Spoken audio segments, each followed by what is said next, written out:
La palabra con nosotras, con nosotros. Una reflexión de la palabra cotidiana en diálogo con el acontecer de la comunidad.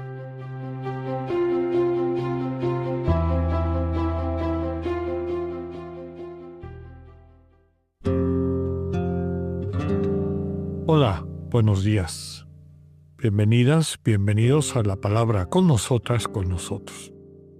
En nuestro anterior podcast, en el que terminamos el capítulo 1 de la carta a los Efesios, decíamos que había un elemento importante que había que retomar para poder entenderlo y sobre todo ubicarlo en la historia de la doctrina cristiana, en particular católica. Estoy hablando de los versículos del 20 al 23, con el que termina esta gran oración de intercesión, súplica del autor, de Pablo, por la comunidad. Y dice el texto: poder que ejercitó en Cristo resucitándolo de la muerte y sentándolo a su derecha en el cielo, por encima de toda autoridad y potestad, y poder y soberanía, y de cualquier otra dignidad que pueda mencionarse tanto en este mundo como en el venidero. Todo lo ha sometido bajo sus pies y lo ha nombrado por encima de todo cabeza de la Iglesia, que es su cuerpo y plenitud de aquel que llena completamente todas las cosas. Palabra de Dios. Ya comentábamos en algún momento en la introducción de la carta a Colosenses y algo también al hablar de esta carta a los Efesios, de este trabajo conjunto o complementario, uno dedicado, Colosenses, al misterio de Cristo y Efesios al misterio de la Iglesia como cuerpo vivo de Cristo, que el contexto, las comunidades a las que son enviadas estas cartas, tenían una sensibilidad o una manera, mejor dicho, una cosmovisión, una forma de entender el mundo, desde su paganismo, donde veían el mundo como habitado por toda una serie de fuerzas espirituales. Fuerzas espirituales que trataban de apaciguar o de poner de su lado a través de rituales. Ya sabemos que la magia o la conciencia mágica básicamente parte de creer que una serie de rituales, acciones, en este mundo natural tienen el poder de controlar el mundo sobrenatural. Y viceversa, que de alguna manera el mundo sobrenatural controla al mundo natural. Y esto se los digo porque hay estos 4 referentes, 4 palabras griegas, que Alonso Schöckel, en la traducción que hemos estado usando, traduce como autoridad, potestad, poder y soberanía. En otras traducciones de la Biblia se habla de principados, potestades, virtudes, dominaciones. Y lo ponen con mayúscula. En los textos originales griegos no está en mayúscula.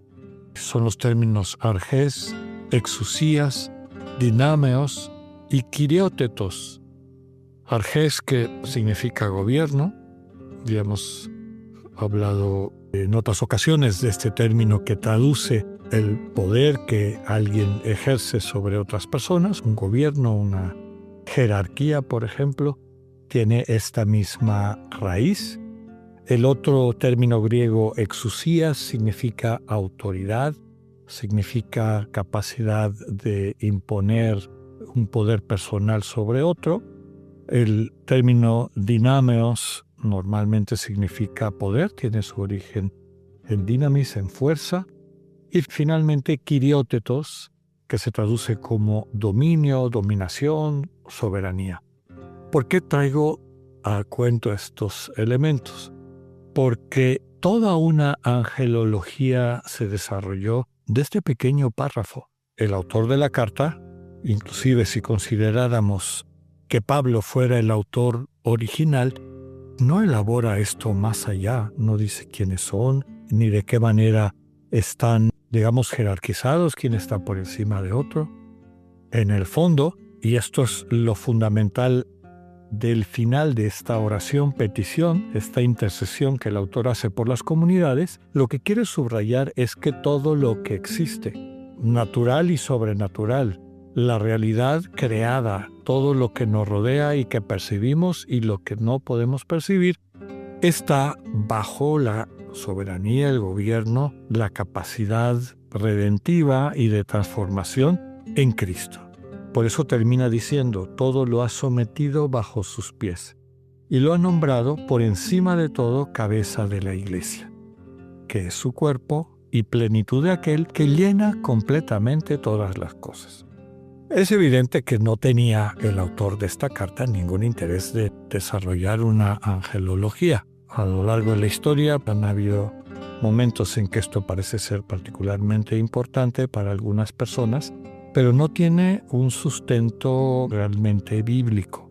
Hay algunos textos extrabíblicos, apócrifos, donde algunas personas se dedicaron a tratar de establecer estos distintos niveles. Yo siento que son elementos un poco accesorios al centro de nuestra fe cristiana, que es la relación que tenemos con el Señor Jesús y la comunión que establecemos con todas y todos aquellos que unen sus voluntades en la construcción del proyecto de Dios.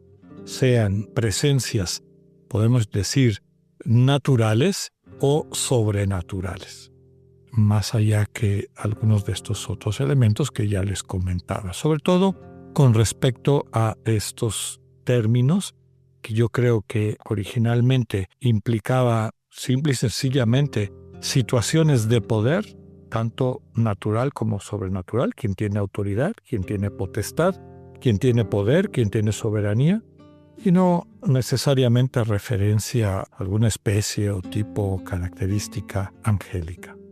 Ya veremos más adelante que esta sí es la preocupación del autor de la carta, como desarmar esta visión de fuerzas o de espíritus a los cuales hay que apaciguar o hay que ver de qué manera podemos entrar en una relación con ellos para que nos sean propicios y subrayarle a la comunidad que la mirada puesta en Cristo. Cristo es el centro de nuestra vida y todo lo demás gira alrededor de su proyecto de amor y de la construcción de este cuerpo con el Señor como centro. Vemos esto ya pasando al segundo capítulo, en el inicio de este capítulo 2, cuando les recuerda a sus destinatarios, a estas comunidades de lo que hoy en día es parte de Turquía, pero en aquella época era la provincia romana de Asia, pues que dejen atrás todas estas, que hoy diríamos supersticiones sin sentido.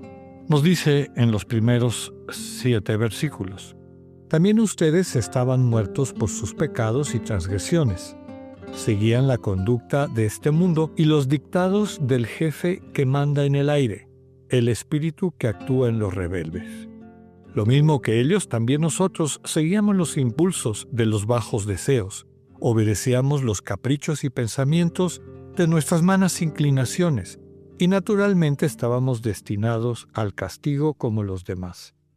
Pero Dios, rico en misericordia, por el gran amor que nos tuvo, estando nosotros muertos por nuestros pecados, nos hizo revivir con Cristo. Ustedes han sido salvados gratuitamente. Con Cristo Jesús nos resucitó y nos sentó en el cielo, para que se revele a los siglos venideros la extraordinaria riqueza de su gracia y la bondad con que nos trató por medio de Cristo Jesús. Palabra de Dios. Vemos cómo termina de redondear esta idea de que el centro de la vida del creyente es su relación con el Señor Jesús. Nada puede ponerse por encima de esta relación que implica desde luego una comunión permanente, una escucha, una atención para poder dirigir la vida de acuerdo a lo que el Espíritu del Señor nos va mostrando. Que tengan un buen día, Dios con ustedes.